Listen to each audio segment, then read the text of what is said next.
Hello, everybody, and welcome to Profiling Evil Live. I'm Mike King, and it's great to jump on with you tonight. This thing was crazy today, and I didn't watch it live. I had to catch it after work. I was so outraged. I wanted to jump on and just see how you all are feeling about what went on today and the shenanigans in that courtroom.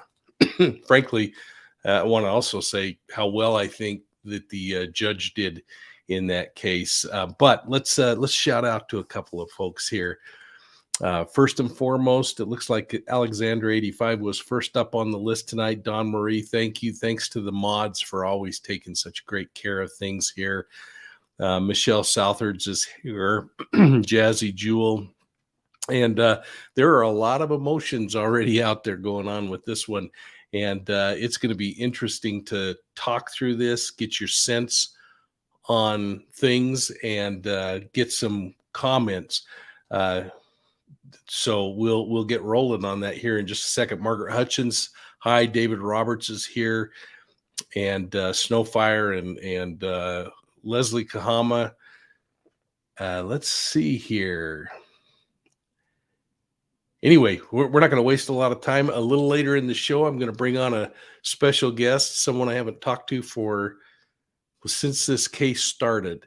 And I'm really excited just to chat for a moment in that regard. And we'll see how you're feeling about things. Jojo Wynn, great to see you. And we'll take breaks. We'll talk about things. We're going to have a poll. Hopefully everyone knows that Lori Daybell was sentenced today, and it was interesting. In fact, I think the first question I'd like to get some sense from all of you on is, how did you feel about the courtroom being so small that only a few people could get in there, and a lot of legitimate news agencies didn't make it in because others were willing to go and camp overnight? What did you think about that? And is it going to impact negatively the kind of reporting that we get back on this thing, or will it matter? That's kind of an interesting one. My focus is a little wonky here. Hopefully this is going to solve it. And if not, then I'll try to take matters into my own hands. But yeah, Mary Copeland said, I think that Larry Woodcock said it perfectly. Now, I'm not going to add the rest of what she had to say there, but boy, this is a day for the survivors, the victims, to make those victim impact statements before the judge thinks through things. I had a conversation late last night with my wife and predicted that Lori would speak, thinking that it might be the only thing that could save her. And we're going to see what you thought of what happened there and how that was received. For me, it just made me bonkers trying to figure out what on earth she was trying to pull off there. But it also gave me some insight into the delusions and the things that have been going on for the past couple of years. Can you imagine being the defense attorneys trying to defend her when she continues to say that? Frankly, I think if she'd have walked in today and said, Your Honor, I was duped, and I'm responsible for murder, but I hope someday you'll give me a chance to come out and make things better, I think she might have pulled it off. But instead, she came in and she doubled down. And doubled down is probably an understatement. But let's see here what a couple of people have to say. Let's see. Idaho News did a great job. Yeah, I agree. Nate has done a great job from day one. Let's see. Yeah, it's just me. Yeah, I think it's kind of gross that news couldn't get in.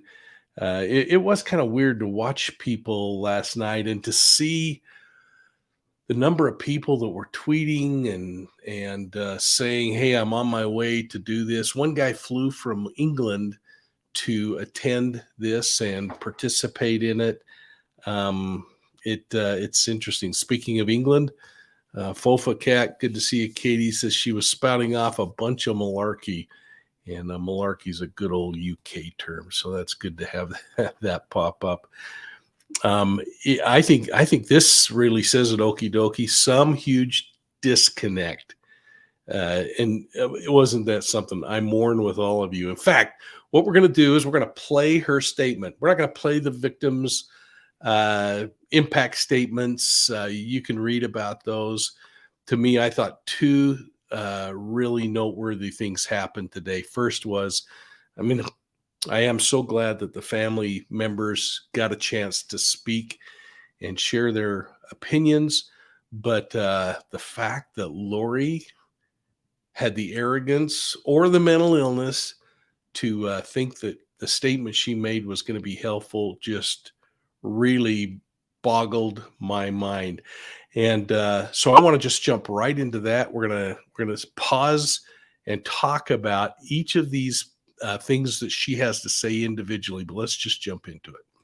I would like to start by quoting John from the New Testament in the Bible. In John chapter 8, verse 7, Jesus says, "He that is without sin among you, let him first cast a stone at her."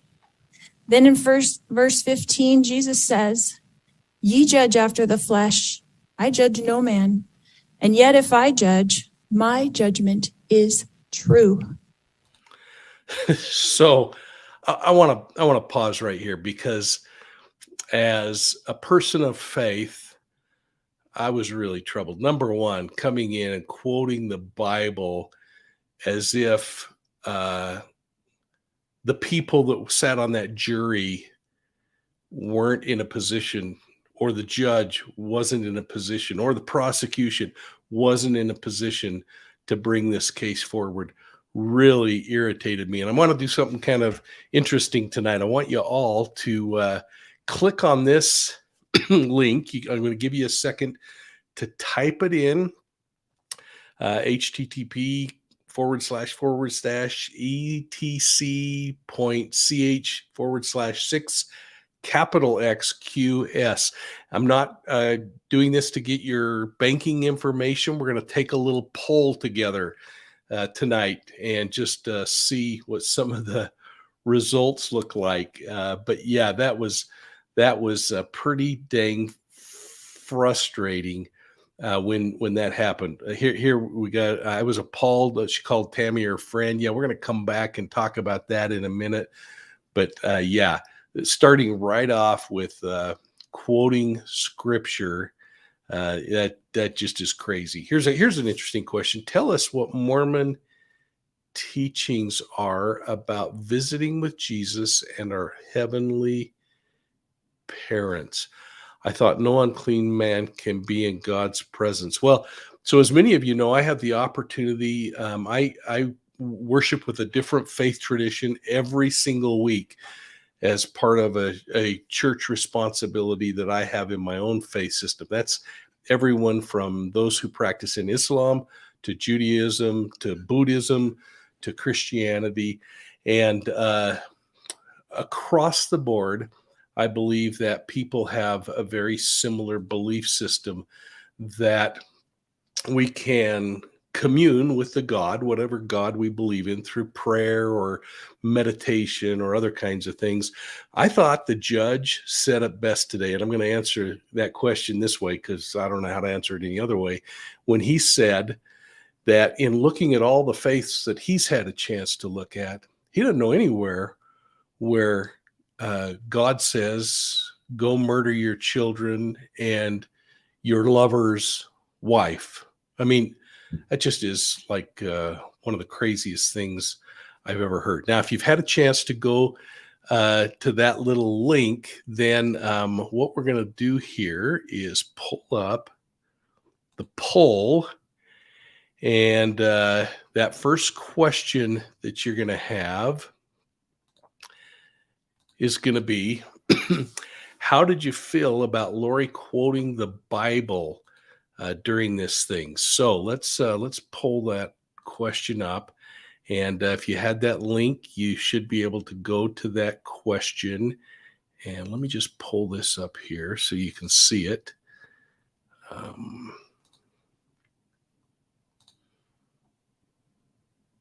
Okay, question number 1.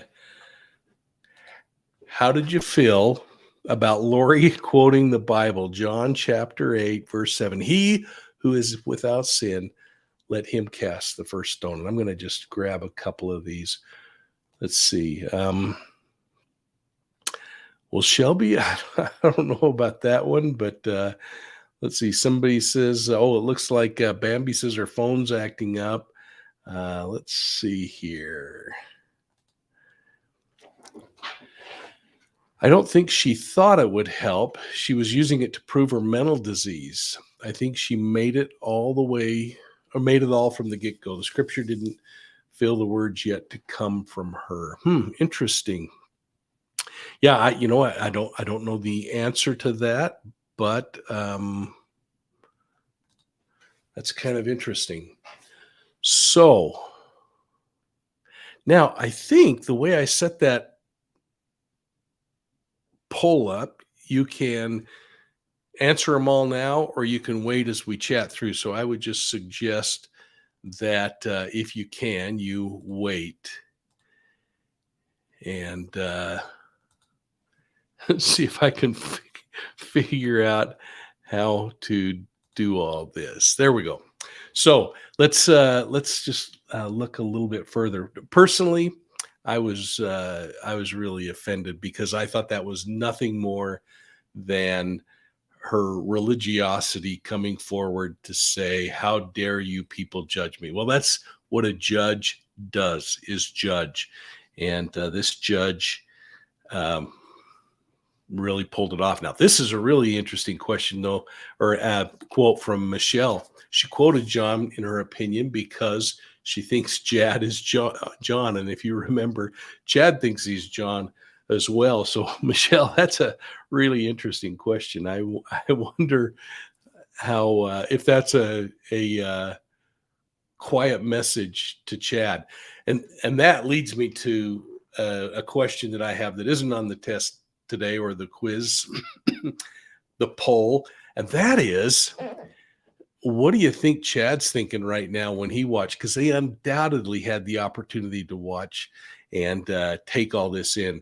And I'll tell you, the way the judge reacted, if I were Chad Daybell, I would be calling the prosecutor tonight to figure out a plea negotiation to get life without parole, because I think he's looking pretty seriously at a death penalty. But let's see here. A couple more things that I thought were kind of interesting. So Rhonda says she lived in Rexburg for about 11 years. There are plenty of Jack Mormons. I was a troubled teen. They are there. And I think if you mean there are those who were practicing the faith and those who weren't, yeah, I think that's true in every faith tradition out there. And again, folks, this isn't about the organization or the church. This is about the ideologies when people get out on the fringe and really get whacked out. Brenda says, I think Lori had no choice but to continue the delusion. The alternate would be to admit she killed her own children for sex and money. So, Brenda, I think that's kind of an interesting response, and frankly, kind of goes along with what I said early on, that instead of coming in and doing what would have saved her and possibly got her out at some point, she had to double down. Otherwise, she has to admit that she tried to deceive everybody. She has to admit that she murdered her children. She has to admit that she murdered Tammy. And so that for her, it kind of tells me a little more about her personality, that being right is much more important than whatever the consequence is of what life will bring to her. So we'll pop this one up and I'll let you all handle it. And here's an interesting one. Chad is not John the Beloved, not at all. So there you go. But here, I think, Grandma, you're saying something really interesting here, isn't it? How do you then put those two pieces together? So I don't know. So Okie Dokie says, Heaven is great, but you can't kill or commit suicide to get there. It's a disconnect, a lot of room for perversion. So,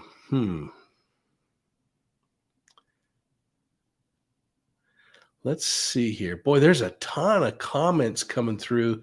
Thanks everybody for weighing in on this. And so here's C. Schaefer. When does Chad's trial start? This was one of the funniest things I ever saw. It's April Fool's Day 2024. So April 1st, 2024. And we'll see if that gets moved around. And again, can you imagine the discussions that are going on in the prior camp right now, trying to figure out what to do with this case as they move forward? So let's jump back into the rest of her comments here for a moment. Jesus knows me, and Jesus understands me. I mourn with all of you who mourn, my children and Tammy. Jesus Christ knows the truth of what happened here. Jesus Christ knows that no one was murdered in this case. Accidental deaths happen. Suicides happen. Fatal side effects from medications happen. What on earth does all that malarkey mean? Let's go back. Number one, my children and Tammy all know the truth of what happened here. Yeah, that they were murdered. But here, then, this thing here, is this some kind of a indication of what helped them justify accidental death happens? Which one was accidental? I'm assuming maybe is that Tammy accidental, or I don't know. And if you watch my early videos, when we showed videos of them Lori and Alex taking the children to a Yellowstone National Park, if you remember, JJ was running up and down those wooden steps next to those 200 plus degree geysers and hot pots unattended. And I wondered even then if part of that wasn't a misguided hope that he might stumble and fall into the water and be killed by an accident. Accidental death happens. Holy smokes. Suicide happens. Fatal side effects from medication happen. Let's see what you got to say about those things here. Jennifer saying, me, my. Wow. That really caught me off guard when she said that. Top Garner, yeah, that's an interesting comment. Followed up by Carla, yeah. Now Rhonda says Chad's pumping up his spirit, so I'm not sure what that means, but yeah. And then being able to see the judge's face was pretty interesting as he took all that in. He held a pretty good poker face through that, but yeah, that. And Tina, I'm sure there were no accidents or suicides. I'll tell you what, this just really frustrated me to hear that.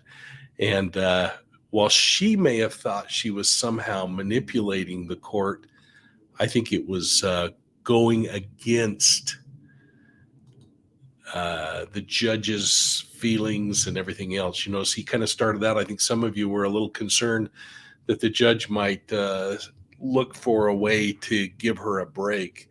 And if he was thinking that when he walked in, he sure didn't feel that way afterward.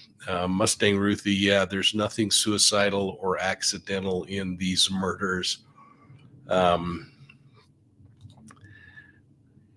Interesting questions and comments. Thank you. So yeah, who was she talking about? Happy Go Ducky. I mean, I really that really was interesting to me. We'll see. But anyway, so that takes us to the second question that I want to add in here. And that is, why did Lori Daybell tell everybody about her near-death experience during childbirth? And we're going to listen to that here in just 1 second. So let's jump into that.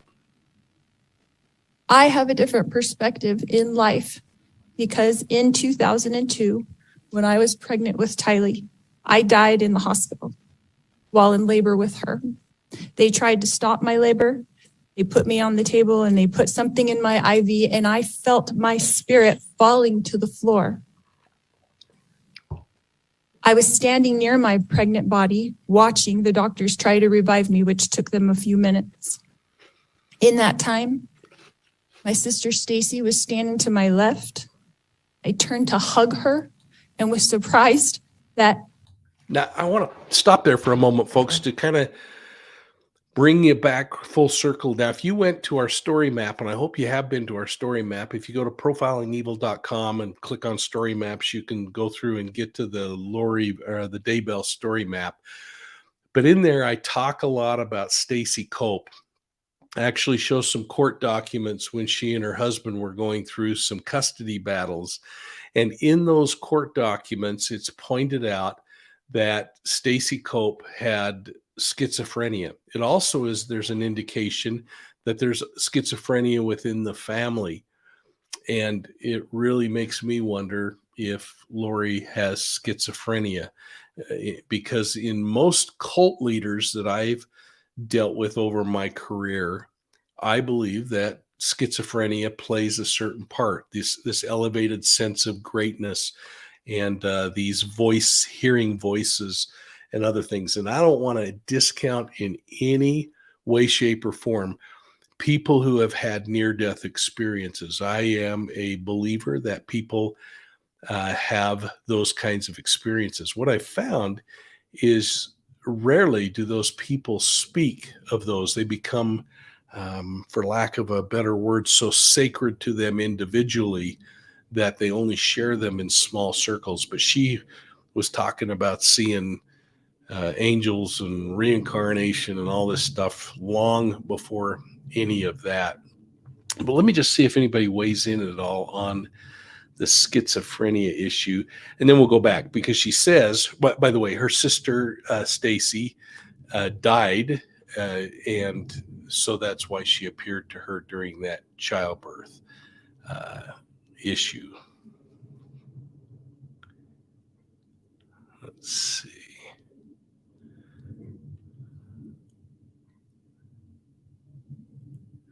Well, here we'll go back into this.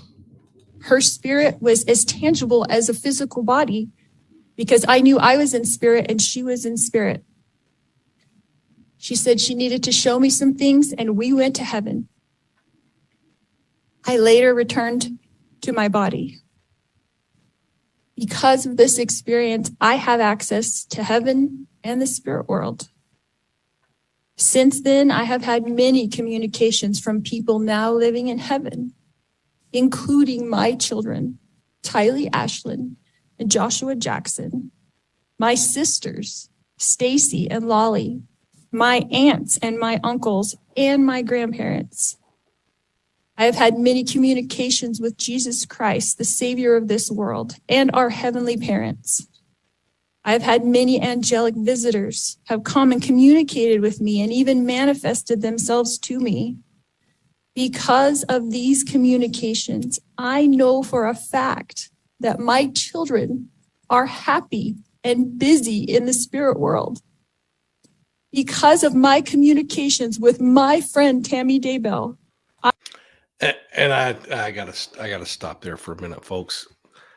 I don't know how many of you were outraged by this, my personal friend Tammy Daybell, or my eternal friend Tammy Daybell, but that one really bugged me.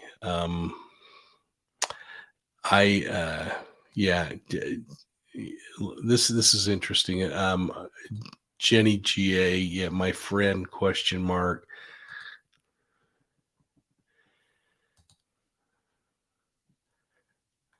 I don't know. Yeah, I just don't even know what to say to things like this. It is absolutely crazy. And I appreciate all your comments here as we go through this one. Naomi, I have to agree with you. Offensive and crazy. That is really troubling to me, what was going on. Let's see if I can find that. Just there you go, Giselle. Yeah, and this is how I felt, Snowfire. Lori insulted Tammy's loved ones by saying what she said there. I think that that is just absolutely spot on. Eminem, I'd agree, but I feel that way about most religious zealots and wackos that, having dealt with cult leaders most of my career, I think, and we as people are quick to try to tie to whatever that local religion is, as part of the belief systems that these fringe believers have. And that's a little unfair as well. Jackie, I don't believe that. I know she knows exactly what she did. No schizophrenia. She's using all this to validate the fact that she killed these people for money. So that's really interesting, Jackie. And you might be absolutely right. I'm going to stand behind my comment that my experience has shown that in cult leaders, that it appears that these schizophrenic personality traits, and I'm no psychiatrist, no psychologist, but that these personality traits are there. But more importantly, that legal document from Stacy Cope's legal issues said schizophrenia, also said another close family member had schizophrenia. So I don't know. And I don't even know how much it can be tied from a heredity standpoint. I've heard both ends of the argument. So, and I think this is a really important thing. She never met Tammy. She was having an affair with her husband. Yeah. And they were in conspiracy to kill her. Friend? Yeah. I mean, that really is just something. Let's jump back into this. Know that she is also very happy and extremely busy. I have always mourned the loss of my loved ones, and I have lost many in this mortal world. However, I know them more than most people. I know where they are now and what they're doing. I know how wonderful heaven is, and I'm homesick for it every single day. I know we all lived in heaven before we were born on earth, and we were all adult spirits in the heavenly realm. We chose to come to earth as mortals. Heaven is more wonderful than you can possibly imagine. I do not fear death, but I look forward to it. I did not want to return to my body when I. So do any of you find that interesting? Attorneys can't push for things without their client's permission. If she looked forward to death, wouldn't she look forward to a death penalty case? Now, I get that the judge made the decision, but the defense was pushing for that. I wonder what your thoughts are on that. And maybe the Profiling Evil Legal Counsel would jump in on a thought or two in that regard. Again, from a integrity standpoint, they can't make decisions without the client being involved. And now maybe trying to save their life is one they can make. I don't know, Michelle, what are your thoughts? Let's see. Trying to keep a straight face. Yeah, I don't know. This just boggles me. I wonder if she ever told anyone about her near death experience prior to this. So, I listened to some of the podcasts and she talked about a lot of stuff, but I don't remember the near death thing either, Blonde PT. So, I don't know. Let's see if anybody has anything to say in that regard. And while we're doing that, we'll jump back in. Out of it. Even though my son Colby, who I adored more than anything, was only 6 years old at the time, and I was about to give birth to this new baby girl that I wanted so badly. I was a young mother, and you would think I wouldn't want to leave my children, but as I stood in heaven, I did not want to go back. I thought they would be fine without me because I was peaceful and I was happy and I was home. But then I was told by Jesus that I needed to go back and complete things that I had covenanted or promised to do before I was born. This caused me a lot of distress because I knew heaven was my real home, and I only wanted to be there. I was free from pain, emotional and physical. But then I was shown how I would help my children and others in the future. So ultimately, I did agree to go back. That's pretty good of her to agree to come back when she had everything worked out. So yeah, I don't know. So Michelle says they have to provide a legitimate defense, even if the client doesn't like it. They can fire the attorney if they don't like the only possible defense. So I get that, Michelle, but can they argue for throwing the death penalty off the table if the defendant doesn't want the death penalty off the table? That's the thing. I don't remember ever looking at that as a challenge or a thought. I don't know. And Beachy Broad says, I noticed her legs bobbing under the table, her ankles rotating. Yeah, well, I think I'd be doing that too. And then became like a turtle sinking into the chair. Then quotes the Bible. I call BS. Let's see here. If she's going to heaven, I think I would prefer to go to hell. Hey, folks. So the next question I want you to answer is, why did Lori Daybell tell everybody about her near-death experience during childbirth? Was it to gain sympathy or to show how spiritual she is? Take a minute to weigh in on that, and I'm going to bring in a special guest that I haven't talked to for almost 2 years. Tyson Draper, how are you, brother? Hey, Mike, how's it going? Good. I hope you all remember Tyson. Tyson was actually one of the first people I talked to when I started my YouTube channel.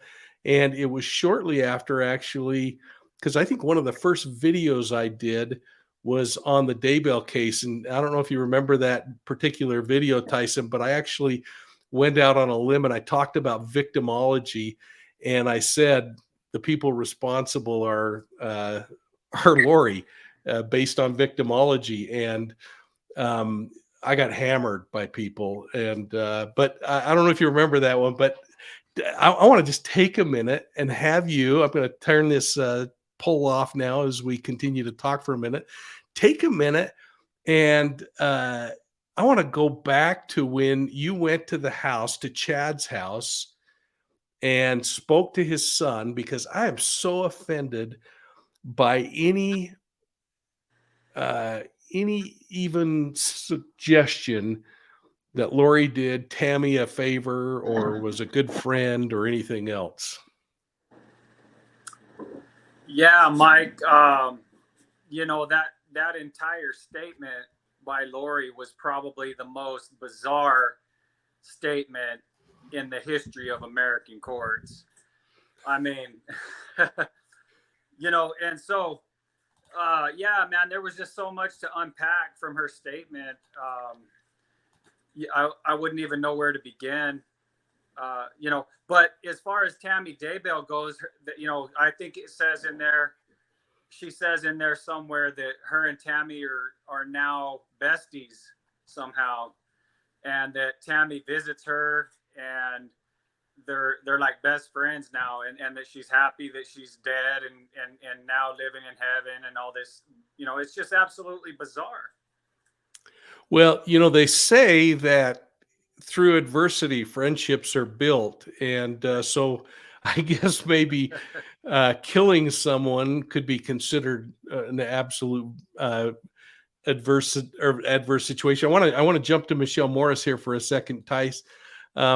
So Yeah. Michelle says you'd have to get the judge's permission to withdraw if they. Oh, let's see, Michelle. I'm thinking you put another answer in there that I missed. Let me go back. But if the client, if they want DP and the client does, so DP, death penalty. If judge doesn't agree to let them out, they have to argue no death penalty, but always add the clients want to have the death penalty. So there you go.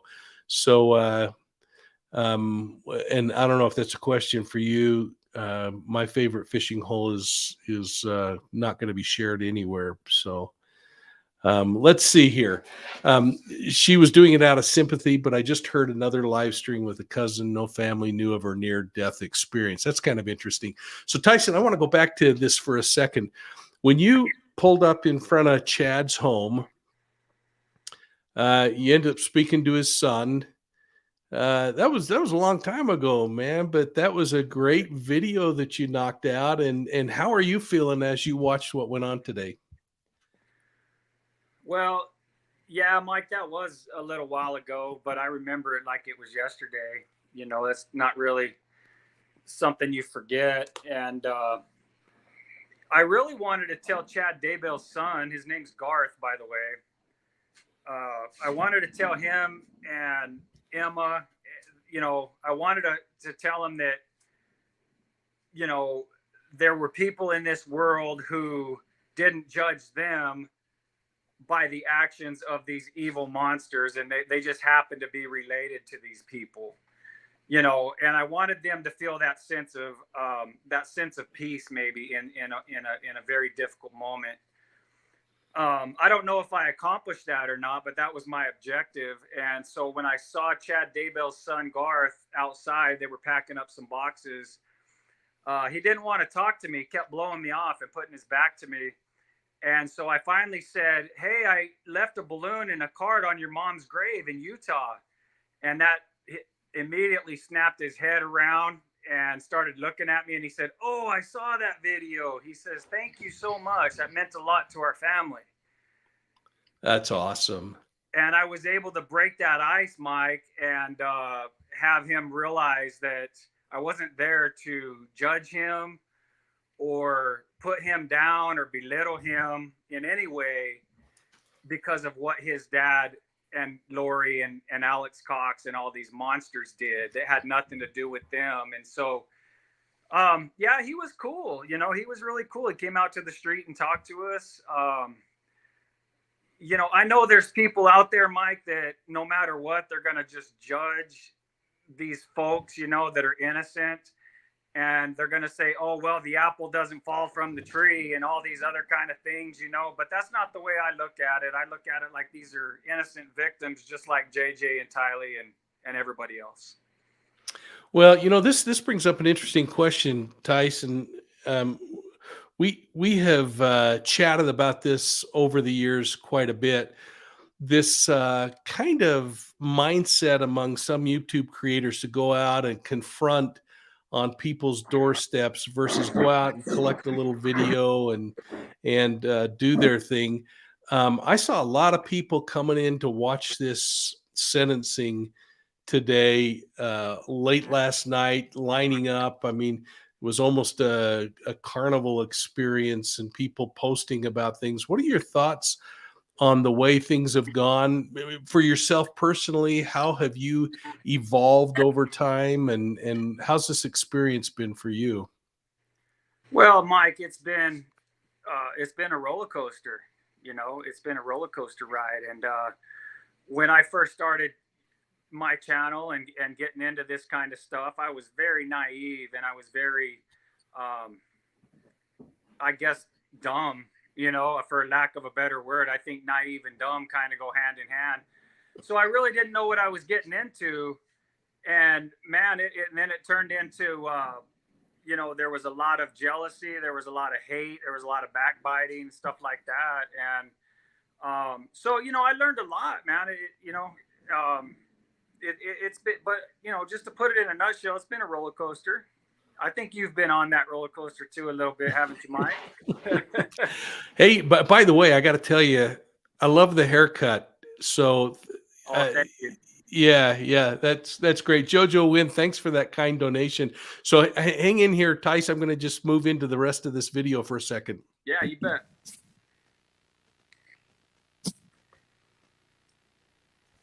Tylee has visited me. She is happy and very busy.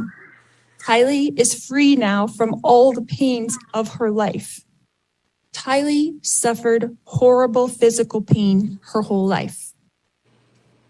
I sat with Tylee in the hospital year after year after year while she screamed in pain when the morphine wasn't even enough to take away the pain of her pancreatitis. I sat there while she cried and I held back her hair while she threw up. And I am the only person on this earth who knows how much Tylee suffered in her life. She had pain every single day. She never felt good. Her body did not work right. And I don't know if that was from complications from me dying while she was being born or something else, but she had a very difficult life. She was sexually abused by her own biological father since she was 3 years old, and she was forced by family court to go visit him for 10 years against her will. I fought for her in court. I protected her. I tried to protect her with my whole life. I tried to protect her. Now, I just want to pause there for a second because nobody talks about Joe Ryan. And I can only assume that there are legitimate pieces to this. We've had Joe's sister on Profiling Evil before, and I have a great deal of respect for Annie. But I still find it really interesting that Joe Ryan died. I don't know. Have you ever given any thought to that one? And the fact that this guy dies in his home, she ends up getting money out of that, money that's supposed to help take care of the kids. And we just don't seem to talk about Joe Ryan much, in part because the autopsy was conducted. They found it to be a natural cause death and moved on. But they found Tammy Daybell to be a natural death, and they put her in the ground with no autopsy. So I don't know. What are your thoughts, Tyson? Well, folks, I'm going to be reading your thoughts here. I looked into that a couple years ago, Mike, and I dove pretty deep into Joseph Ryan's situation. And I'm truly convinced that Lori had a hand in his death as well. You know, he died here in Arizona, where I'm from, and he rented a house out here in Maricopa County somewhere to try to be closer to Colby, you know, because Colby, of course, is his son. And he wanted to be closer to everybody and stuff. And so he got settled into his apartment. I think it was in Scottsdale, somewhere out there. And he just mysteriously died. And there's actually photos online of his apartment. You can see the different rooms as they go from the kitchen to the bedroom to the living room. He lived a very active lifestyle, Mike. He had weights in the corner. He had jump ropes. He had vitamins. I mean, it just looked like he lived a very healthy lifestyle, and he just somehow mysteriously died like some of these other people in this case. Yeah. I continue to talk about Joe Ryan. I hope that continues to be a discussion. Let's go a little further now. I worried about her every single day. Tylee had to get her GED because she couldn't go to school every day because she never felt good. She felt sick. Nobody knows this because Tylee, like myself, tries to put on a good front, tries to be a happy person, tries to have hope in life, tries to know that she's here for a purpose and that she has an eternal purpose to be on this earth. but I never stopped worrying about her. One of the times that Tylee came to me as a spirit after she died, she commanded me, and she said to me, "Stop worrying, Mom. We are fine." She knows how I worry and how I miss her. Well, there you go, folks. I mean, this is a mom who was told by her kid to just quit worrying about it. It's no big deal, no harm, no foul. And thankfully, the court continued to see some fouls there. The comments here are really something. I mean, and I'll tell you, I'm having flashbacks of the time that it was reported that they started calling Lori started calling Tylee a zombie, and she reports back in the background of a video, "I'm not a zombie, Mom." And I think, did this kid know what was coming as a result of all that? Just beyond me. I don't know. Tyson, what are your thoughts? Well, let's just pause for a minute and listen to what Lori is saying there, Mike. What is she saying? She's saying, look, guys, I am a hero here. I'm the hero. I should be the one that's being, why am I being, thrown in prison? Nobody helped Tylee, and nobody knew how much pain she was in except me, and I'm the one that helped her. And so I am the hero. I did the right thing. It's truly sick, Mike. I mean, it's just, I can't believe that I'm what I'm hearing here, because most of the time in these situations they've had time to think about it, sitting in a jail cell 24 hours a day, and they come out and they're a little more penitent, and humble, and they say, "I'd like to apologize to the family, I made a huge mistake here." But not Lori. She's out there saying, "I'm the hero." Yeah, that's a great point. Oh man. All right, let's jump back in there. Let's see.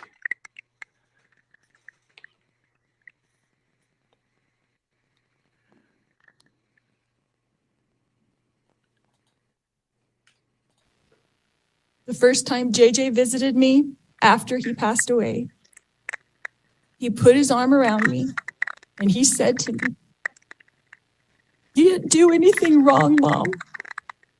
I love you." And Now, I'm going to stop right there, folks, because I kind of got a little bit ahead of myself. One thing I want to do is go to the next question before we move on, and that is, why did Lori share the challenges that Tylee faced in life with physical issues, sexual abuse, and other challenges? Those, and again, you hit the nail on the head, and something that I put in there, Tice, which was, it's all about me. Nobody else knew about these things except for I did. So your choices are there, folks, and I hope you're keeping up on things. And Tice, I'm hearing a clicking too, and KDK is, so I don't know if you got something clicking on your side. Me? Are you talking to me? Yeah, on your side, there's something clicking. Just give that some thought. Okay, is that better? Is it still doing it? Yeah. I'll let you know. I'm not hearing it now, so I was hearing it.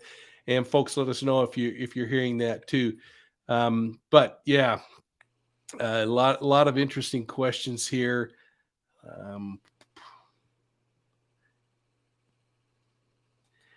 Interesting. Munchausen syndrome by proxy. Terry Dean. Yeah, this is an interesting question or an interesting comment. And I actually handled a couple of cases that were Munchausen cases, one with a daycare provider, another that I actually worked in providing some profile information on a woman that a Philadelphia cop, a friend of mine, actually got the confession out of Marie No. If you go back in time and look up Marie No, she murdered, I don't know, 6 or 7 of her 8 children. And the difference in Munchausen versus what I saw with Lori, and I'm just going to put this up for discussion, Terry, because you might be dead on. I don't know, but what I remember from that syndrome is that the individual, the Munchausen, is they first put the person or the child in peril, and then save them and become the rescuer and the person that everybody should look to as being the rescuer.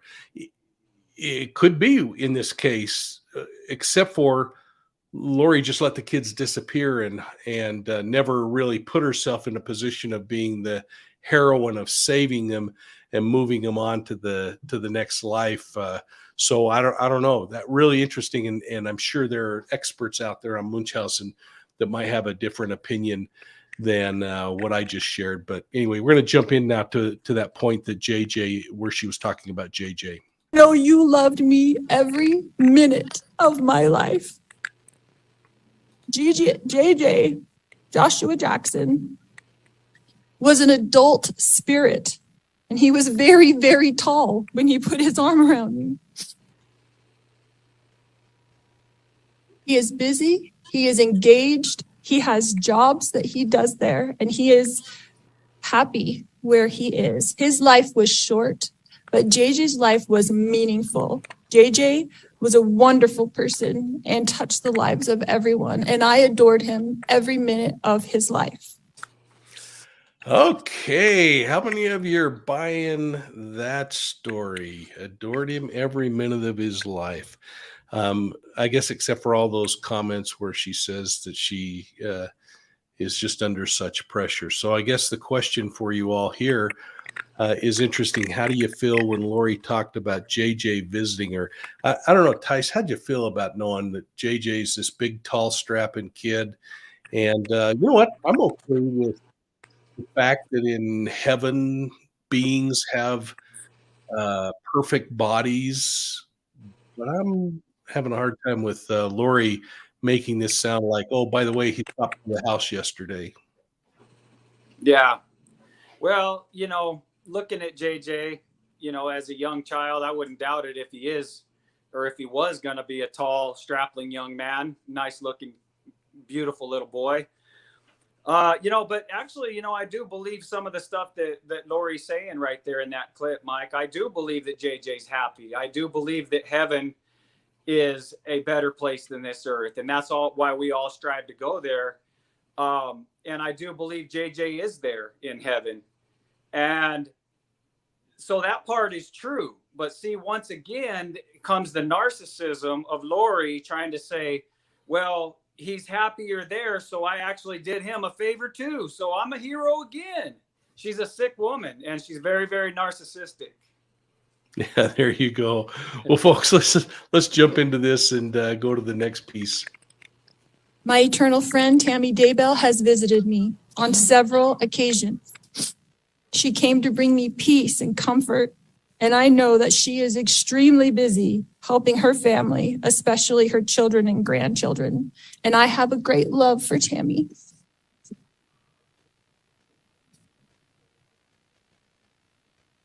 My beautiful children, Tylee Ashlyn and Joshua Jackson, rest safely this day in the arms of Jesus. My wonderful friend, Tammy Daybell, rests safely this day in the arms of Jesus. And I look forward to the day when we are all reunited, and I too will rest with them in the arms of my Jesus. I'm sorry. Well, there you go, clip. folks. I just pulled you off mute, Tice. We're still getting that clicking sound for some reason, but yeah, I apologize for that, Mike. I don't know what it is. I've looked at everything here on my phone, and if it's on my end, I apologize. I can jump off of here if you need me to. We're good. We're Okay. We're just about done. So, folks, that last question I'm going to just put up on the screen, and that is, do you think Tammy Daybell is Lori Daybell's eternal friend? And I'll let you all answer that while we go through the last question in the poll. And yeah, I'll tell you, I'm having a hard time buying that, except for I do kind of believe that, heaven fixes a lot of things, but I'm not sure I'm ready to believe all of that. So what do you think, Tice? Well, again, Mike, coming full circle here, I just think that Lori's an absolute nut. And I think your victimology that you did on your very first video was absolutely spot on. And now we're seeing it as it's playing out in real time. And I knew way back when too, Mike, when I saw this case for the first time, I saw Lori and Chad gallivanting on the beaches of Hawaii, getting married. And I knew right then and there that they were responsible for JJ and Tylee. And then you factor in, of course, Alex Cox and Zulema and all these other characters, Melanie Pulowski, you know, and it just got so bizarre, man. Well, folks, I'm with you. Let's look at a couple of comments here and see. I wanted to also, after we look at some of these, let's see. If Lori considered Tammy a friend, she wouldn't have been having an affair with her husband. Amen to that. Let's see. I'm muting you there, Tyson. I'll bring you back in a second here. Let's see. Totally delusional. Not the kids. Yeah, I agree with you there.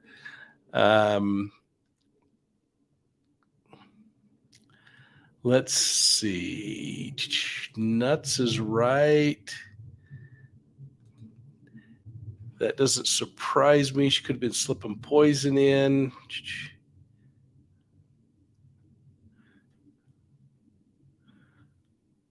Well, there you go. So, hey, Tyson, what I'm going to do is just ask you to tell everybody what you've been up to for a minute, and then we're going to drop you off and get rid of that clicking. I feel like I'm in Namibia and listening to people talk right now. You know what, man? I was hearing that clicking too, and I had no idea it was me. So I greatly apologize to all of your No viewers. sweat. So, so, you know, I don't really do a whole lot of true crime stuff anymore, really. I've got some stuff going on here in Arizona. It's kind of a different spin on things. You know, I think a lot of us are a little more political than we used to be if you're paying attention to anything that's going on in the world today. And that's all I'm going to say, because I know that's a hot button topic: politics, religion, and women, right, Mike? Those are the three. So are you still teaching school? Yeah. So I'm going to I'm heading up tomorrow in northern Arizona. There's a little school district up there close to the Grand Canyon. That's where I'm going to be this school year. So, yep. Oh, that's great. Well, so folks, I'm having a tough time pulling up the poll. Gosh, that's so frustrating to me. And I'm going to give this another look here, and I'm going to mute you again, Tice. And if I can't find this, I'm going to post in the chat box what the results were. But I think you're all going to have pretty much the same kind of result. Hey, Tice, I want to just thank you so much for coming on. It's great to see you. It's been 2 years, I think, and I'm glad to know you're doing well. I'm glad you're still teaching school. Yeah, you bet, Mike. Thanks for having me on your show again. And one of these days when you're not so busy, we need to just kind of, chit chat and catch up. That'd be nice. That'll be fun. Take care of yourself. Have a great evening. Take care, Mike. Bye-bye. Thank you. A lot of people saying hi. Well, that was great. Folks, I'm sorry. And, some of you are kind of ornery about the clicking. That just happens. And by golly, we're going to just move forward. And thanks for sticking with us through that. I haven't talked to Tyson for an awfully long time. Well, I would encourage you to go back and watch the judge's reaction and the judgment that was handed down today. A couple of things that really stood out to me that I wanted to just share with you is, number one, I appreciate the fact that the judge acknowledged the impact that this horrible case has had on the court officers. And court officers are the prosecution, the defense, certainly the jury, the judge, and all of those police officers and other individuals who had to work this horrible case. They will never get those images out of their mind. And I can testify to the fact that they will never get those images out of their mind. The second thing I liked was his comment. Again, I have had the privilege of worshiping with every faith tradition out there, and I have found that all of them are filled with great people who are trying to do the best they can do. And I have also in my career spent much of my career working with cults and cult leaders who have prostituted those faith traditions and use them to get gain over other people. And it's not a reflection on the religion. It is an absolute reflection on the predatory nature of people. And I appreciated the judge bringing that out. And then I appreciated the fact that he didn't make this sentence concurrent, that he made it consecutive, and that when Tylee or when JJ's life without possibility of parole sentence ends, which means death, that Tylee starts. And when hers ends, Tammy starts. And I suspect in Arizona, there are risks that it could also be for Charles. And then we'll see what happens with Colby and others. But I wonder what your thoughts are. So anyway, this Mel, this is really kind of you to say. I don't know. We're all trying to process this darn thing together. And I don't know. It's going to be some time before we get over this. And then we're going to start all over. And I'll tell you what, I think things are going to be different in Chad Daybell's case, because I think the judge now no longer has to worry about preserving and protecting Chad for his trial. Once it starts, I wonder if we'll not see at least one camera in the courtroom. And if that's the case, we might get a whole bunch of more information. Oh, more, gosh. By the way, did I tell you I'm coming off COVID? So anyway, folks, I don't do lives very often. I hope that you've enjoyed this. I certainly have. Watch for me on Court TV tomorrow morning. I'll also be on Court TV Wednesday morning at 11 a.m. Eastern time, both days. And we'll be weighing in on this particular case and talking a little more about it. But I really appreciate all of you, and I appreciate your comments tonight. Appreciate you keeping it above board as always. And from all of us at Profiling Evil, thanks so much for your support. Check us out on YouTube, Facebook, Instagram, Twitter. We're now also on Thread. I'm trying to figure out Thread as we go along. And hey, we hit 5,500 downloads this week on our audio podcast. So thanks for checking out those audio podcasts and for all of your support in all of those ways.